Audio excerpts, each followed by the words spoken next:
দেশের প্রয়োজনে জনগণের প্রয়োজনে আমাদেরকে সফল হইতে হবে। আজকে আপনারা এখানে যারা আছেন, মনির নাইম যারাই আছে, আজকে অন্যান্য যে সমস্ত নেতৃবৃন্দ আছেন, আপনাদের দায়িত্ব প্রতিটি এলাকায় জনগণের পাশে দাঁড়ানো। নিজেরা ড্রেন পরিষ্কার করতে হবে, নিজেরা আবর্জনা পরিষ্কার করতে হবে, নিজেরা মশা মারতে হবে, নিজেরা রাস্তাঘাট পরিষ্কার করতে হবে। হামিদুর রহমান হামিদের হাতকে শক্তিশালী করতে হবে। তাহলেই দেখবেন ওই বিরোধী দল আর বলার মতো কিছু পাবে না। আমরা কি সফল হব? ইনশাল্লাহ। দেশের প্রয়োজনে জনগণের প্রয়োজনে আমাদেরকে সফল হইতে হবে।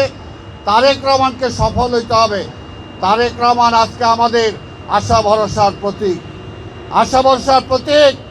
আজকে তারেক রহমানের দিকে সারা দেশ তাকিয়ে আছে। তারেক রহমান আজকে আমাদের দিকে তাকিয়ে আছে। কাজে আমাদের সব কি পাওনা, কি পাইলাম না, সব কিছু বাদ দিয়ে দেশ যদি ভালো থাকে, দল যদি ক্ষমতায় থাকে, আমরা কিছু না কিছু অবশ্যই পাবো। জনগণকেও দেব, আমরাও পাবো। কাজেই আমাদের ঐক্যবদ্ধভাবে দেশ গড়ার কাজে আমাদেরকে কাজ করতে হবে।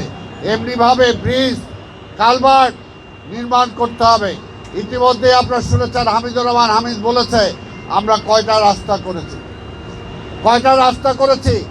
আমরা বিভিন্ন জায়গায় কমিউনিটি সেন্টার করছি, বিভিন্ন বিদ্যুতের ব্যবস্থা করে দিচ্ছি, ড্রেনের ব্যবস্থা করে দিচ্ছি। ইনশাআল্লাহ সময় দেন। এখন তো প্রশাসক আছি।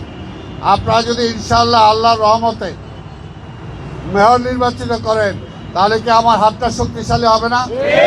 আর আমার হাতের সাথে হামিদ ভাইয়ের হাত মিললে কি শক্তি বাড়বে না কমবে? বাড়বে ইনশাআল্লাহ। আর আমাদের দুজনের হাত মানে আপনাদের সবার হাত। কি কথা ঠিক কিনা? আমরা একসাথে থাকলে ইনশাআল্লাহ কামরাঙ্গী চরের চেহারা আমরা পাল্টে দেব।